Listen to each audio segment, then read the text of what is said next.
अच्छा मेरी आंखों की दवा लेती है ना।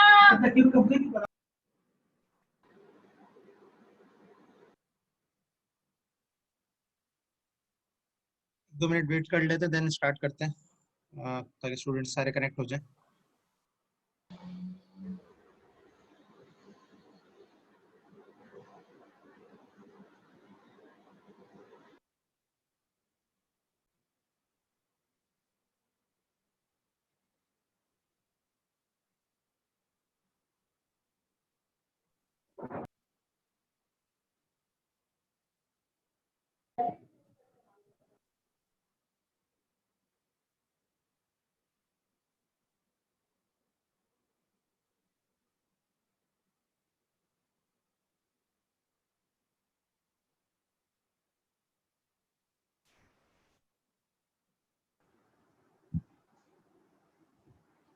अभी मैंने कुछ बोला नहीं है इसलिए आवाज नहीं आ रही। मैं वेट कर रहा हूँ ताकि स्टूडेंट सारे कनेक्ट हो जाएं, देन स्टार्ट करता हूँ।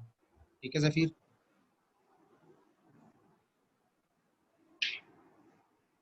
माइक अपने काइंडली ऑफ कर लें, ये माइक की जरूरत नहीं है आपके फिलहाल। तो आप लोग माइक्स अपने ऑफ कर दें सारे स्टूडेंट्स।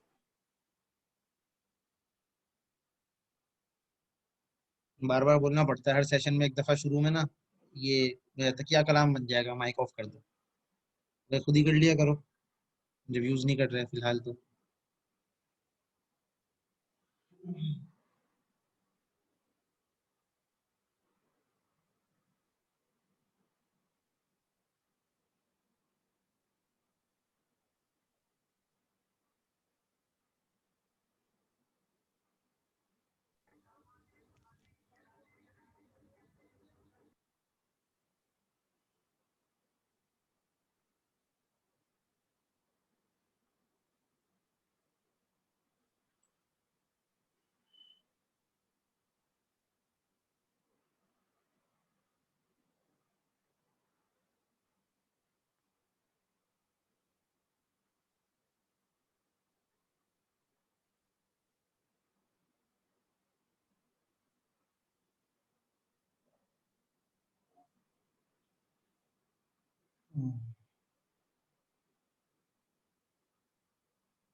पहलो क्लास है, पहलो पहली है पहलो।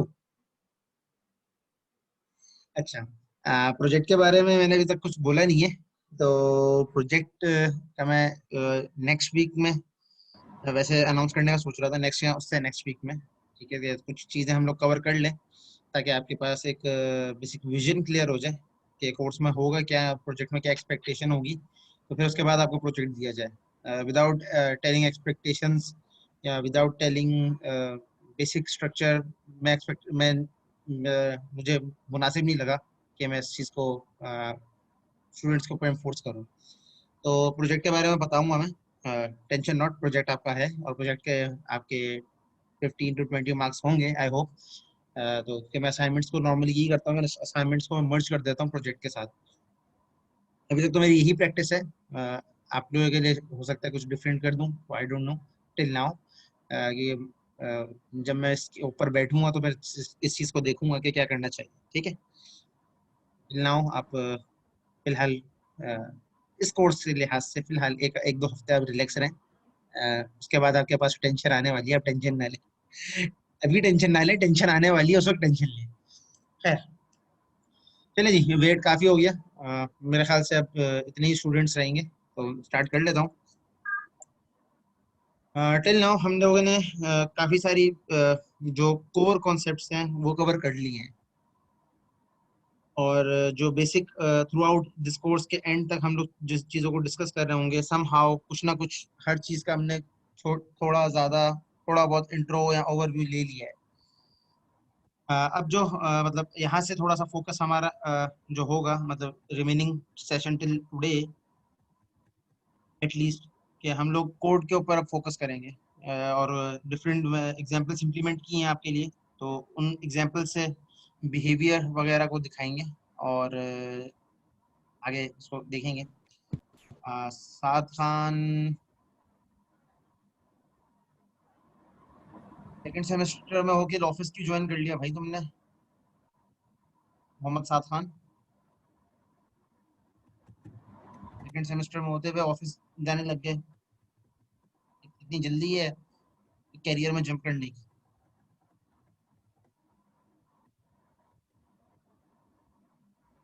क्या कहाँ पे काम करते हो? सॉफ्टवेयर हाउस में नहीं हो, जहाँ पे भी करते हो कहीं तो करते होगे ना। तो इससे अच्छा बेहतर ऑप्शन ये था कि तुम ट्यूशंस वगैरह पढ़ा लो और उससे अर्निंग कर लो, इन कंपैरिजन तुम ऑफिस में जॉब कर रहे हो। पढ़ते हुए करना मुश्किल हो जाता है, इसलिए बोल रहा हूँ। अभी तो कोर्सेज फिर भी हल्के हैं, आगे कोर्सेज जब बढ़ेंगे तब ये चीज़ बहुत कॉम्प्लेक्स हो जाती है। अभी नहीं लेना चाहिए।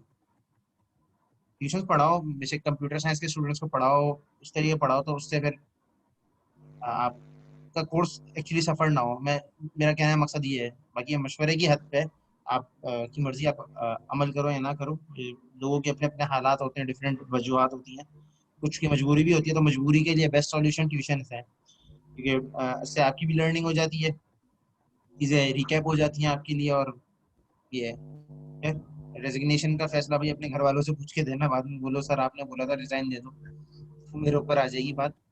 ये देख लो भाई। चलो, इससे अच्छा भाई कोई इंटर्नशिप कर लेते भाई, अल्लाह के बंदे, कुछ लर्निंग हो जाती तुम्हारी, कोर्स में फायदा हो जाता। चलो इधर उधर की बातें बाद में करेंगे, कंसल्टेंसी के लिए किसी लिए करेंगे। चले तो हमारी डिस्कशन यहाँ तक थी कि हम लोगों ने क्लासेस क्या होती हैं उसको पढ़ लिया, अंडरस्टैंड कर लिया थियोरेटिकली, और कुछ हद तक देख भी लिया है। और आप लोगों ने लास्ट टाइम क्लास बनाई भी थी, जो आप लोगों को एक्टिविटी दी गई थी। हम इसके अलावा मेथड्स को भी देख लिया आपने, ऑब्जेक्ट्स को आज हम देख लेंगे। अभी मैं ऑब्जेक्ट्स दिखा देता हूँ, ऑब्जेक्ट्स कैसे होते हैं और कैसे बनाते हैं और क्या उनका फायदा है, कैसे एक्सेस कर सकते हैं चीज़ों को। इसके अलावा pillars of object oriented programming को हमने देख लिया, ठीक है। और नाउ अब हमारा टारगेट ये कि हम कोड के थ्रू इस चीज़ों को हम लोग देखें, ठीक है।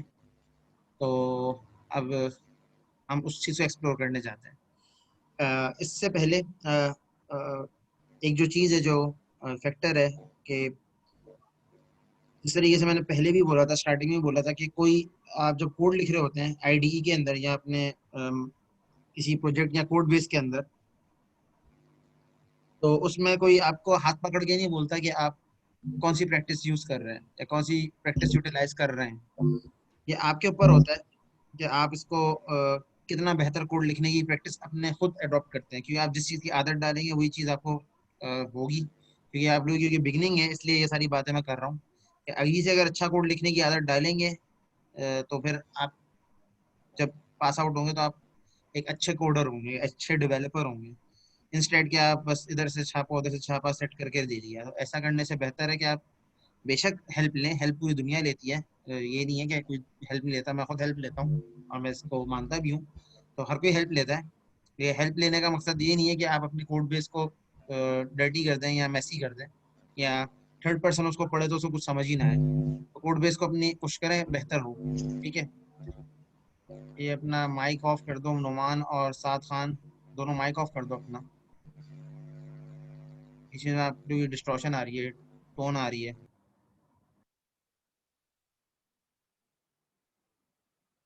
ठीक है। तो एक हम सिंपल एग्जांपल से स्टार्ट करते हैं, ठीक है। सिंपल एग्जांपल हम लोग ले रहे हैं। कोडिंग बेहतर प्रैक्टिस से ही होगी भाई। और प्रैक्टिस के सबसे अच्छा तरीका ये है कि आपके जो सेमेस्टर में प्रोजेक्ट आ रहे हैं आप उनको खुद से बनाएं, इंस्टेड कि आप दोस्तों से बनवाएं या दोस्तों से हेल्प लें, या एक दोस्त काम कर रहा हो बाकी बैठे हुए हो। ऐसा ना करें, अपने साथ अ, मिलके खुद काम डिवाइड करें और मिलके कोड के ऊपर काम करें। मिसाल के तौर पर अगर अगर एक प्रोजेक्ट है उसमें रिपोर्ट का काम भी है और प्रोजेक्ट का काम भी है, तो आप रिपोर्ट पे भी काम करो और प्रोजेक्ट पे भी काम करो, ये दोनों इंपॉर्टेंट है।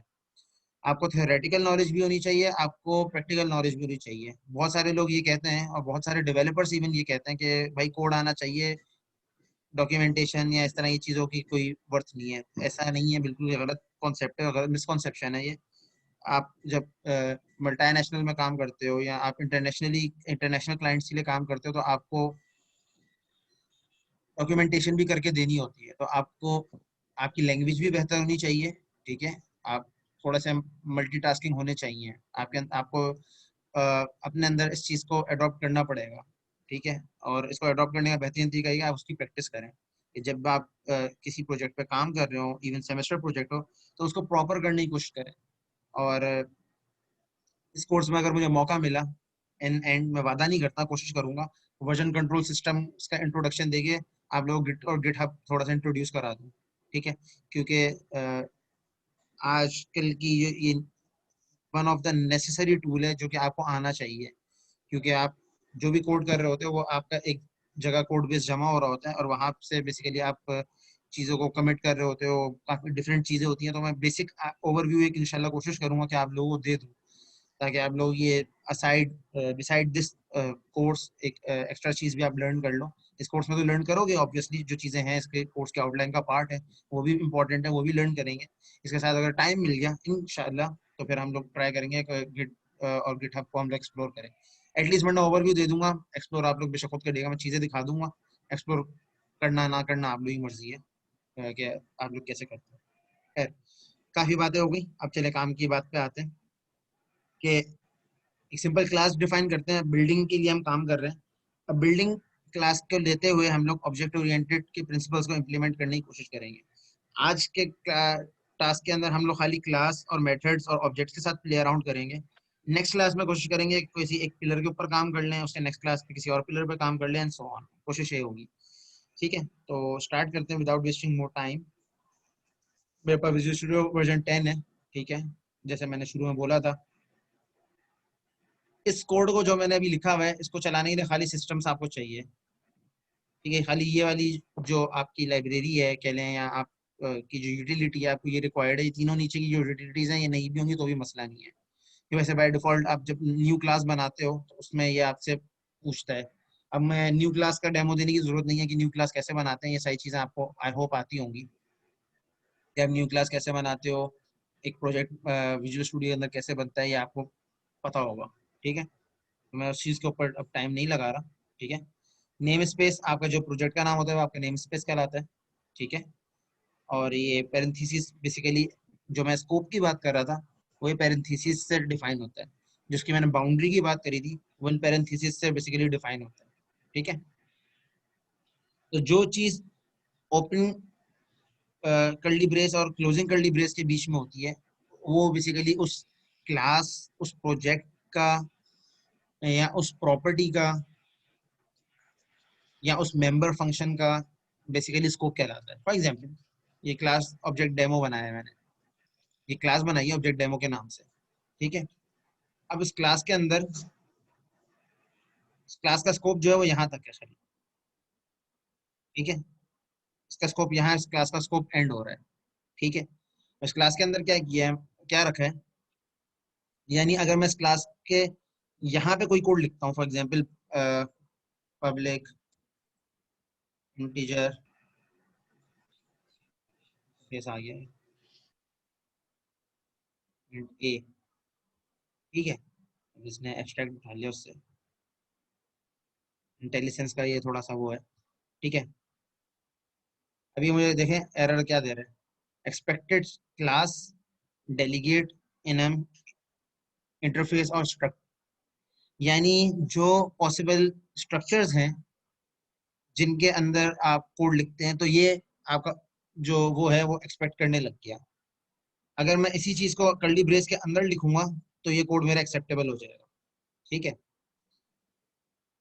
तो ये आपका स्कोप का काम होता है कि आप जो स्कोप के अंदर डिफाइन करते हैं, ठीक है, वो उस स्कोप के अंदर एक्सेस हो सकता है। अगर प्राइवेट क्लास है, फॉर एग्जांपल अभी यहाँ पे क्लास में कुछ भी नहीं लिखा हुआ, ठीक है, तो अभी फिलहाल ये प्राइवेट है, as per my knowledge, as best to my knowledge, ठीक है। और अगर पब्लिक कर दूंगा तो पब्लिक क्लास हो जाएगी, ठीक है। तो जो प्राइवेट क्लास होती है उसके जो मेंबर्स होते हैं वो within that class access हो सकते हैं। आपको अगर उसको यूज करना है तो आप उसका ऑब्जेक्ट बनाएंगे और उसको यूज करेंगे, ठीक है, अदरवाइज वो एक्सेसिबल नहीं होगा, ठीक है। अगर पब्लिक बना देंगे तो पब्लिक क्लास को आप एक्सेस कर सकते हैं, उसके लिए ऑब्जेक्ट बगैर बनाए बगैर भी वो एक्सेस हो जाता है, ठीक है। तो बाय डिफॉल्ट जो क्लास होती है आपकी वो प्राइवेट होती है सी शार्प के अंदर। तो एक सिंपल क्लास है, ऑब्जेक्ट डेमो के नाम से क्लास बनाई है, ठीक है। 3 इसमें इंस्टेंस वेरिएबल है, ठीक है। इंस्टेंस वेरिएबल का मैं अगेन बता चुका हूँ, दोबारा बताने की जरूरत नहीं है मेरे ख्याल से। फ्लोर्स के नाम से एक वेरिएबल बनाया है, एरिया के नाम से एक वेरिएबल बनाया है, ऑक्यूपेंट्स के नाम से एक वेरिएबल बनाया है, और साथ साथ में कमेंटिंग भी की हुई है कि number of floors, total usages, square footage of building, और नंबर ऑफ ऑक्यूपेंट्स, ठीक है, कि उस बिल्डिंग में कितने आ सकते हैं। देन एक और क्लास बनाई बिल्डिंग डेमो 1 के नाम से, ठीक है। बिल्डिंग डेमो 1 के अंदर एक मेथड बनाया हुआ है, ठीक है, मेन मेथड, क्योंकि मैंने बोला था कि जहाँ पे आपको जो भी आपका पूरा प्रोजेक्ट होगा उसमें मेन एक होगा, क्योंकि इस क्लास के अंदर हम लोग कोई ज्यादा काम कर नहीं रहे, तो इसलिए मेन के अंदर ही हम ऑब्जेक्ट्स बना के इन चीजों को काम कर लेंगे। जब प्रोजेक्ट थोड़ा सा बड़ा हो जाएगा तो उसके लिए फिर मेन के अंदर हमेशा तकरीबन यही काम होता है, आप ऑब्जेक्ट कॉल करके उस क्लास का उसको यूज कर रहे होते हैं। ऑल राइट, तो यहाँ पे ऑब्जेक्ट डेमो जो क्लास है हमारी, ये जो बनी हुई है, जो हाईलाइट भी हो रही है जब मैं क्लिक किया इसके ऊपर, तो इसके मैंने 2 ऑब्जेक्ट्स बनाए हैं। ऑब्जेक्ट बनाने का सी शार्प में और जावा के अंदर सेम सिमिलर तरीका है, ठीक है। Object house equals to new, basically ये न्यू का कीवर्ड है, ये बेसिकली ऑब्जेक्ट की इंस्टेंस बना रहा है।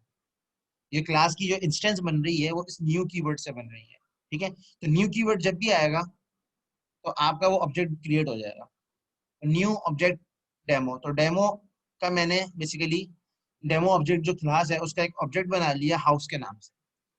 अब मैं अगर हाउस को एक्सेस करूंगा या हाउस के थ्रू अब मैं ऑब्जेक्ट डेमो के अंदर जो इंस्टेंस वेरिएबल्स हैं उनको मैं एक्सेस कर सकता हूँ, या जो स्टैटिक वेरिएबल्स हैं उनको भी मैं एक्सेस कर सकता हूँ, क्योंकि मैंने इसका ऑब्जेक्ट बना लिया है। तो इसको मैंने एक तरीके से कॉल कर लिया है, एक इसको वेरिएबल के अंदर मैंने पूरी क्लास को एब्स्ट्रैक्ट कर लिया, ठीक है। सेकेंड ऑब्जेक्ट बनाया ऑफिस के नाम से। तो बेसिकली यहाँ पे हम 2 टाइप की बिल्डिंग्स को देख रहे हैं, आसान लफ्जों में, एक हाउस टाइप की बिल्डिंग है और एक ऑफिस टाइप की बिल्डिंग है। इंटीजर एक वेरिएबल ले लिया, area per person, area PP, ठीक है। यहाँ पे हमने फील्ड्स जो है हमारी, अब देख सकते हो आप, हाउस डॉट। तो जब आप वो बना लेते हैं, ऑब्जेक्ट बना लेते हैं, और ऑब्जेक्ट के थ्रू आप किसी प्रॉपर्टी को एक्सेस करना चाहते हैं, किसी फील्ड को एक्सेस करना चाहते हैं, तो उसका सिंपल तरीका होता है, जो भी ऑब्जेक्ट का नाम है, object dot that property, object dot that field, object dot that variable, जिसको आप यूज करना चाहते हैं। फॉर एग्जाम्पल अब मैं लिखूँ हाउस डॉट, अब ये सारे मुझे बता रहा है एरिया इक्वल्स फ्लोर, जो जो पॉसिबल है इसके अंदर, टू स्ट्रिंग वट एवर जो भी पॉसिबल है। तो एरिया है इंटीजर ऑब्जेक्ट एरिया, फ्लोर है इंटीजर ऑब्जेक्ट जो इंटीजर टाइप का है, ठीक है।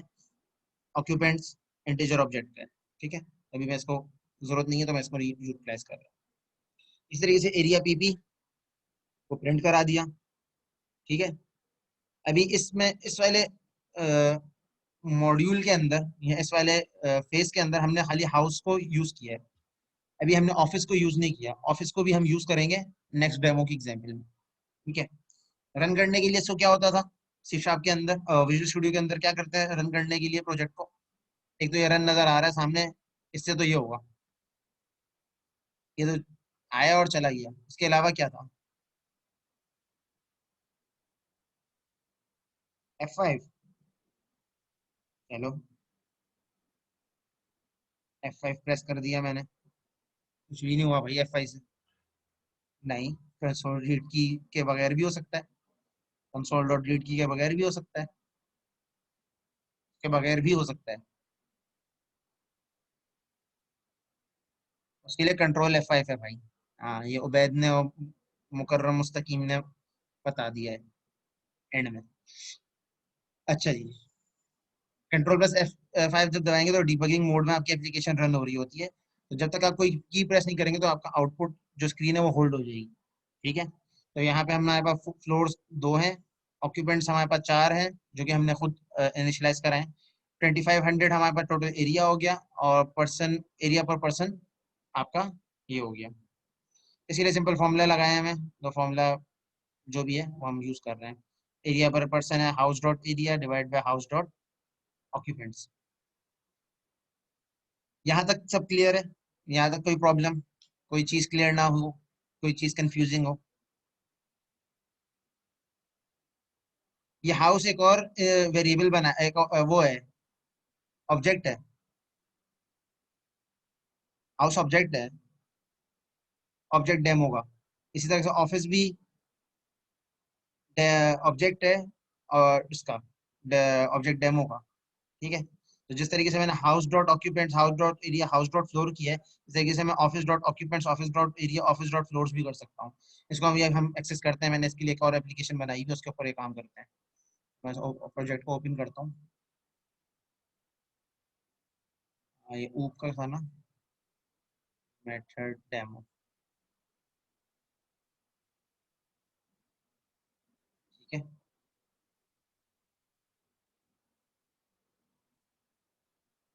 इसमें हम वो काम कर लेते हैं जो हम कह रहे थे। कंसोल के बाद कुछ भी नहीं करा मैंने। कंसोल के बाद क्या किया?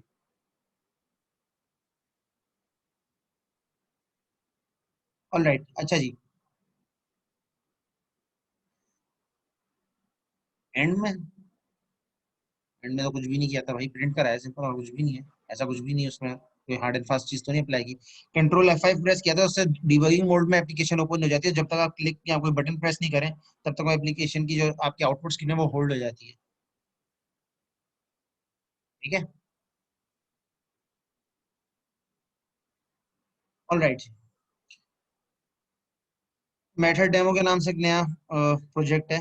ठीक है, तो नेम स्पेस आपको समझ आ गया होगा। क्लास बनाई एक सिंपल मेथड डेमो के नाम से। इसमें वही फ्लोर एरिया ऑक्यूपेंट्स है। ठीक है, अब यहाँ पे एक और हमने फंक्शन बना, मेथड बना दिया, पब्लिक इंटीजर। अब यहाँ पे हमने क्या किया है, उसकी specifier, access specifier, return type, और उस मेथड का नाम। ठीक है, जो हमने जेनेरिक स्ट्रक्चर देखा था, रिमेंबर, जो हमने बुक में देखा था। और रिटर्न क्या करेगा, ये एरिया डिवाइड बाय ऑक्यूपेंट्स, यानी इसको जो भी एरिया और ऑक्यूपेंट्स हम पास करेंगे, वो उसको डिवाइड करके उसकी वैल्यू रिटर्न कर देगा हमें। ठीक है, अब आ जाते हैं मेन क्लास के अंदर। जो हमारा मेन मेथड है स्टैटिक वॉइड का। वॉइड का अगेन मैं बता चुका हूँ कि वॉइड मेथड वो होता है जो खुद कोई वैल्यू रिटर्न नहीं करता। ठीक है, तो मेन यहाँ पे कोई वैल्यू खुद रिटर्न नहीं कर रहा है, इसलिए हम उसको यूज नहीं कर रहे हैं, और मतलब उसको यूज कर रहे हैं, सॉरी। हाउस और ऑफिस अगेन दो मैंने डेमोज बना लिए ऑब्जेक्ट्स। ठीक है, ऑब्जेक्ट बनाना अब आपको आ गया है अल्हम्दुलिल्लाह। Do it, practice it. Area PP, area per person, house dot occupants पास कर दिए, वैल्यूज को वैल्यूज असाइन कर दी। ऑफिस की भी वैल्यूज असाइन कर दी, एरियाज कैलकुलेट हो गए, और ऑफिस की वैल्यू प्रिंट करा दी, और इसी तरीके से हाउस की वैल्यूज को प्रिंट करा दिया। ठीक है, तो ये वही काम हो रहा है समहाउ, लेकिन इसमें हमने मेथड से वो काम किया है। हमने एक एरिया पर पर्सन का मेथड बना दिया। ठीक है, अब हम इसको कोड को क्या कर रहे हैं, आहिस्ता आहिस्ता हम अपने कोड को ऑब्जेक्ट ओरिएंटेड कर रहे हैं, इसको डिवाइड कर रहे हैं। ठीक है, अपने कोड की फ्लेक्सिबिलिटी को बढ़ा रहे हैं। ये एप्लीकेशन तो छोटी है इसमें, लेकिन प्रिंसिपल्स फॉलो करके हमें आइडिया हो जाएगा कि हम लोग बड़े प्रोजेक्ट्स के अंदर भी अगर कोई काम करना तो वो कैसे कर सकते हैं। राइट, इसको भी रन कर लेते हैं, इसमें भी कोई हार्ड एंड फास्ट चीज नहीं है, तो दोनों में सेम वैल्यू आ जाएगी। अच्छा जी, जो देखने की चीज है कि एरिया पर पर्सन कैसे कॉल की है, तो उसको कॉल करने का तरीका आप देख लें। सिंपल, कि आपने जो भी ऑब्जेक्ट बनाया है, ठीक है, उसके अंदर आपने उसका कॉल कर लिया उसके ऑब्जेक्ट को। ठीक है, तो ऑफिस के अंदर एरिया पर पर्सन था, तो आपने उसको कॉल कर लिया। ठीक है, ये क्लास के अंदर, ये इसी मेथड क्लास के अंदर है। ठीक है, इसलिए ये इससे कॉल हो जाएगा। ठीक है, एंड में तो वो हुआ है, रन किया है, और क्या किया है, सॉरी, मैंने कोड शायद मिटा दिया। एंड में ये तो कंसोल के ऊपर वो अगर कोई मैसेज प्रिंट कराना तो कंसोल डॉट राइट लाइन होता है। ये वेरिएबल्स हैं जो आपके office dot floor, office dot occupants, office dot area, और एरिया पीपी, ये आ गया। ये बुक का कोड है, बुक के अंदर एग्जांपल हैं ये सारी। अगर बोलो तो शेयर कर दूंगा, मुझे क्या मसला है। बुक को खुद भी प्रैक्टिस के लिए एक दफा लिख सकते हो आप लोग देख के। लिख लोगे तो बेहतर है मेरे हिसाब से। बुक से देख देख के इस एग्जाम्पल को टाइप कर लो। ठीक है, तो टाइप करने से ये होगा कि ख्वारी तो है थोड़ा सा, लेकिन बेहतर ये है आपको, आपका एक दफा हाथ चल जाएगा तो आपको चीजें समझ आएगी। अच्छा मैं एक्सेस कर रहा हूँ या कोड लिख रहा हूँ तो हो क्या रहा है। जिस तरीके से ऑफिस डॉट कर रहा हूँ तो ऑफिस के बाद मुझे जो वो पता आ रहा है, इंटेलिजेंस दे रहा है, तो इंटेलिजेंस कैसे यूज करनी है। बुक मैंने शेयर कर दिया भाई क्लासरूम पे। क्लास में सो रहे थे क्या, नहीं आए थे क्या? Complete reference by C sharp 4.0 book का नाम है, और ये बुक मैं क्लासरूम पे शेयर कर चुका हूँ। ये बुक आपको अलग से कहीं से डाउनलोड करने की जरूरत नहीं है, आपके पास है ये बुक। ठीक है, आप गूगल क्लासरूम पे जाएं और गूगल क्लासरूम से उस बुक को डाउनलोड करके आप प्रैक्टिस स्टार्ट कर सकते हैं। उस बुक का चैप्टर नंबर 6 है, और चैप्टर नंबर 6 के अंदर हमारे पास जो एग्जाम्पल्स हैं 113 से स्टार्ट है। ठीक है, और इसी एग्जाम्पल को कंटिन्यू करते करते करते करते करते करते ये एंड तक इसी एग्जाम्पल को हम लोग लेके जाएंगे। ठीक है, ये हमने ऑब्जेक्ट बना दिया। ऑब्जेक्ट बनाने के एक और तरीका भी है, वो उसने शो किया, लेकिन उसकी जरूरत नहीं है फिलहाल, तो मैं इसलिए नहीं करा रहा हूँ उसे। ये मेथड्स बना दिए, मेथड्स का हम डेमो देख चुके हैं। ठीक है, ये मेथड कैसे हम बनाएंगे। ठीक है, ये सारी चीज़ें बुक को आप थोड़ा सा खोल के इसको पढ़ने की कोशिश करें, इंशाल्लाह आपको चीज़ें क्लियर हो जाएंगी, आई होप। ऑलराइट, चलिए जी आगे बढ़ते हैं। यहाँ तक सबको सब क्लियर है, कोई मसला तो नहीं? समझ समझ नहीं आ रहा क्या हो, वैसे समझ क्या नहीं आ रहा? नहीं, स्लाइड है ही नहीं भाई, कोई स्लाइड मैंने नहीं बनाई, बुक है। आप खुद कोड करें, मतलब भाई ये मैंने ही कोड किया हुआ है। अब मैं यहाँ पे टाइप करने अगर बैठ जाऊंगा तो क्लास का टाइम आधे से ज्यादा टाइप करने में निकल जाएगा। ये तो एमआईटी में भी नहीं होता कि टाइप करके दिखाऊं। प्रोग्रामिंग फंडामेंटल में अलबत्ता मैं ये कर लेता हूँ, क्योंकि उस वक्त बिल्कुल बच्चे नए होते हैं, तो उसमें मैं टाइप करके चीजें दिखा देता हूँ। क्या समझ नहीं आ रहा, आप पूछो, क्या समझ नहीं आ रहा पूछो।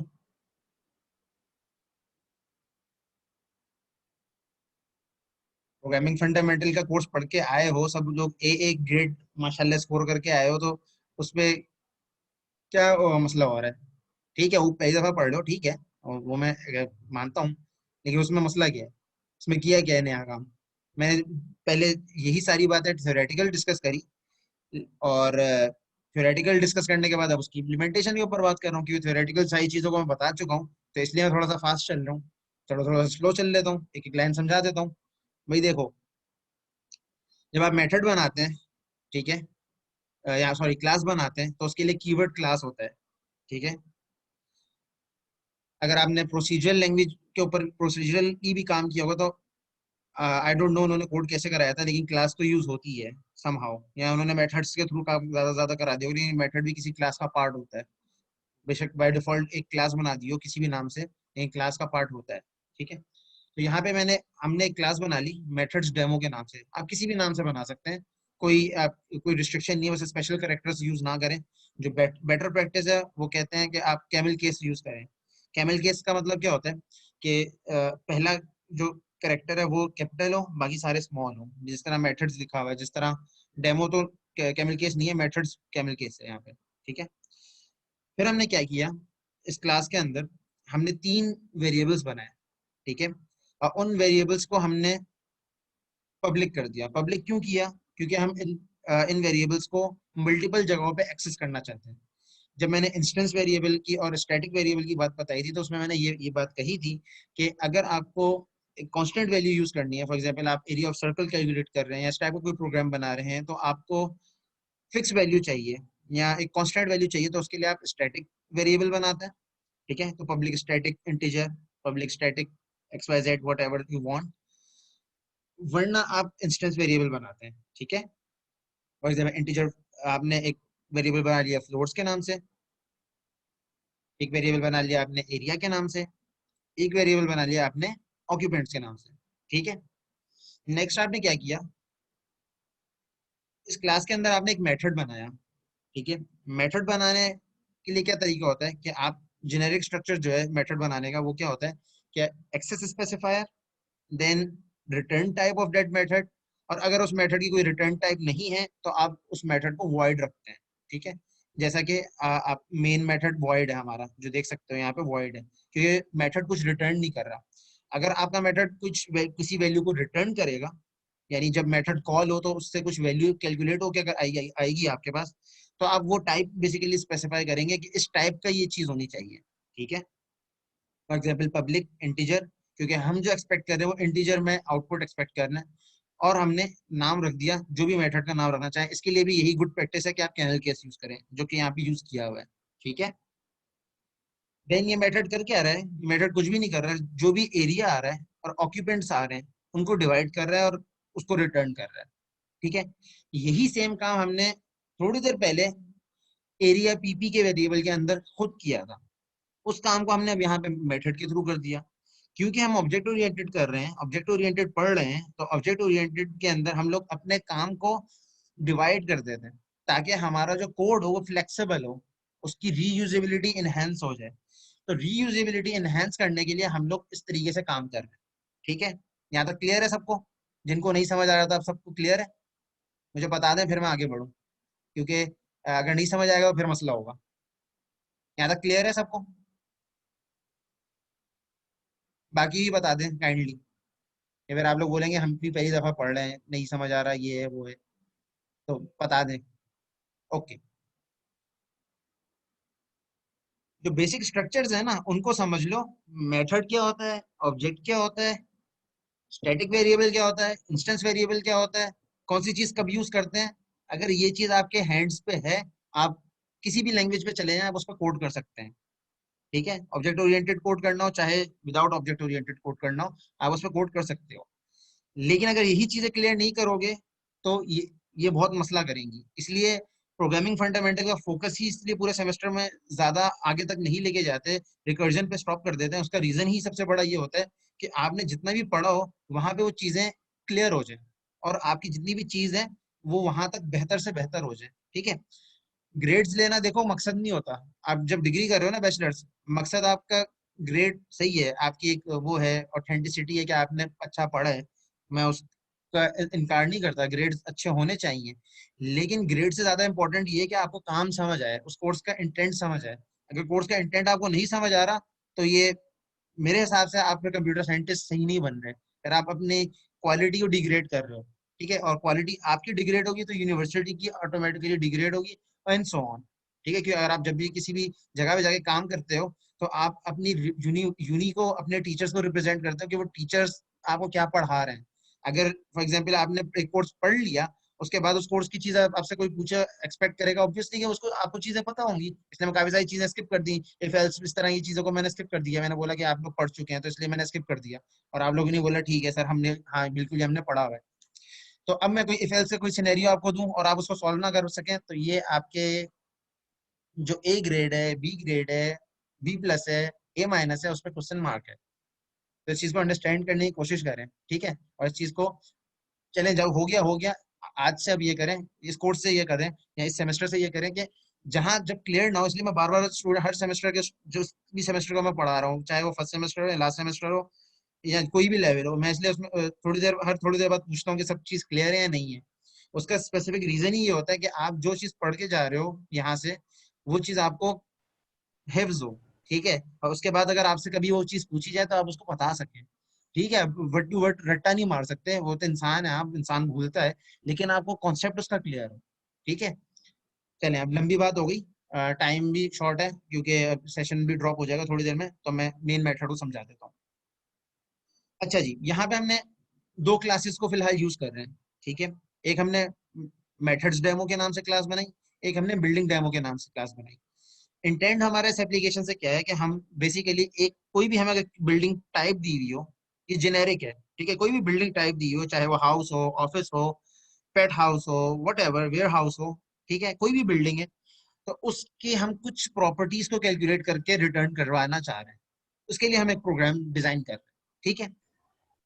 तो इसके लिए एक बिल्डिंग का मेथड है, और जो भी वो जिस टाइप की बिल्डिंग है आप उसके लिहाज से भी उसकी क्लास बना सकते हो। फॉर एग्जाम्पल अगर आप खाली फॉर एग्जाम्पल फ्लैट्स को टारगेट करो तो आप फ्लैट्स के नाम से एक बिल्डिंग एक क्लास बना लो, एक आप हाउसेस के नाम से, बेंगलोर के नाम से क्लास बना लो, एक आप ऑफिस बिल्डिंग के नाम से क्लास बना लो, एंड सो ऑन, जिस तरीके से आपको इजी लगता है, जो आपकी एप्लीकेशन के अंदर यूजेज है उसके लिहाज से आप बनाते रहो, ठीक है। और उसके अंदर कुछ भी नहीं करना, मेन क्लास के अंदर आपको उस क्लास का ऑब्जेक्ट बनाना है और उसको यूटिलाइज करना है, डेट सेट, ठीक है। अभी तक हम यहाँ तक ही पहुंचे, ठीक है। खैर, क्लास डेमो बिल्डिंग डेमो बनाया हमने, उसके अंदर हमने एक मेन मेथड बनाया। ऑब्वियसली जब हमें किसी भी प्रोग्राम को रन करना है तो उसके अंदर मेन मेथड हमें चाहिए, मेन मेथड के बगैर आपका प्रोग्राम एग्जीक्यूट नहीं होगा, ठीक है। तो हमने यहाँ पे स्टैटिक मेन मेथड बनाया क्योंकि इससे हमें कोई वैल्यू रिटर्न नहीं करवानी और ये फिक्स मेथड है, इससे कोई एक्स्ट्रा वैल्यू या कोई चेंजेस नहीं होंगे। दो ऑब्जेक्ट्स बना लिए हमने यहाँ पे, एक हाउस के नाम से ऑब्जेक्ट बनाया जो कि जिसका वेरिएबल हाउस है, या इंस्टेंस आपकी जो बनी है ऑब्जेक्ट की या क्लास की वो हाउस है और ऑफिस है। एक और वेरिएबल ले लिया एरिया पर पर्सन के नाम से। फिर क्या किया, असाइनमेंट कर दिया हाउस के अंदर, हाउस के थ्रू हमने बेसिकली जो ये वैल्यूज थी इनको एक्सेस कर लिया, एरिया, फ्लोर एंड ऑक्यूपेंट्स, ठीक है। एंड सिमिलरली ऑफिस बिल्डिंग के लिए भी यही काम कर लिया हमने रिपीटेडली। देन हमने क्या किया, एरिया कैलकुलेट करना था, तो एरिया जो भी है, अगर हाउस का मैं कैलकुलेट कर रहा हूँ तो area PP is equal to house dot area per person. तो हाउस के अंदर जो वैल्यू होंगी बेसिकली ये उसको एक्सेस करेगा। जब मैं हाउस की बात कर रहा हूँ, ठीक है, तो वेरिएबल यहाँ पे एरिया पीपी ही है, ठीक है, लेकिन अभी हाउस की वैल्यू को एक्सेस करेगा, ठीक है। सिमिलरली यहाँ पे भी एरिया पीपी ही है लेकिन यहाँ पे ऑफिस की वैल्यू को एक्सेस कर रहा है। तो मैंने क्या किया, एरिया पीपी की का जो वेरिएबल था उसकी स्ट्रेंथ को मैंने बढ़ा दिया, उसकी मैंने फंक्शनैलिटी को एक्सटेंड कर दिया।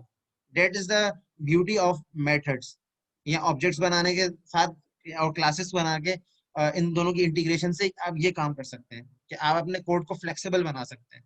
और ये बहुत छोटी एग्जांपल है, इन फ्यूचर जब आगे और बढ़ेंगे कोर्स के अंदर इंशाल्लाह और एग्जांपल्स भी देखेंगे, उसमें भी आप एट द डे एंड जो हम काम कर रहे होंगे वो यही कर रहे होंगे, हम अपने कोड की फ्लेक्सिबिलिटी बढ़ा रहे होंगे। sometime using interfaces, sometime using abstract classes, sometime using XYZ, कुछ भी हम यूज कर रहे होंगे और उससे हम अपनी क्लास की फंक्शनैलिटीज को बढ़ा रहे होंगे, ठीक है। यहाँ तक सब कुछ, सब चीजें क्लियर है? कोई क्वेश्चन, कोई क्यूरी, कोई चीज क्लियर ना हो पूछ लें।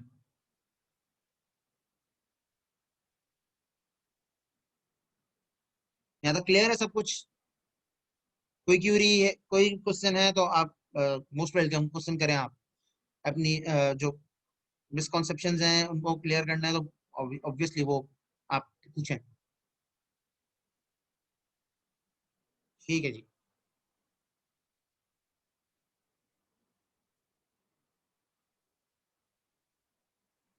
और कोशिश करें इसकी प्रैक्टिस भी करें। अब आपने यहाँ पे समझ लिया ना, अब आगे पूरा वीक है, ठीक है, आपके 5 कोर्स होंगे, लेकिन एक हर कोर्स को एक डे डेडिकेट करें और उस दिन उस कोर्स की आप प्रैक्टिस करें, ठीक है। वो की शायद लैब अगर है तो लैब में तो आपकी प्रैक्टिस होती ही होगी, ठीक है। और वो ये जो एरिया पीपी वाली लाइन है ये बेसिकली जो आपने ऊपर मेथड बनाया था, ठीक है, एरिया पर पर्सन कैलकुलेट करने का, आप वो कैलकुलेट कर रहे हो। एरिया पीपी यही था ना, एरिया पर पर्सन। तो एरिया पर पर्सन का जो काम है आपने वो वेरिएबल से हटा के, वेरिएबल लेवल से हटा के आपने उसको मेथड पे कन्वर्ट कर दिया। तो आपने उसका मेथड बना लिया और क्योंकि आप क्लास का ऑब्जेक्ट बना चुके हैं तो आपने उस क्लास से उस ऑब्जेक्ट को गेट कर लिया, उसका रेफरेंस आपके पास आ गया। क्लियर है मोहम्मद अवैस?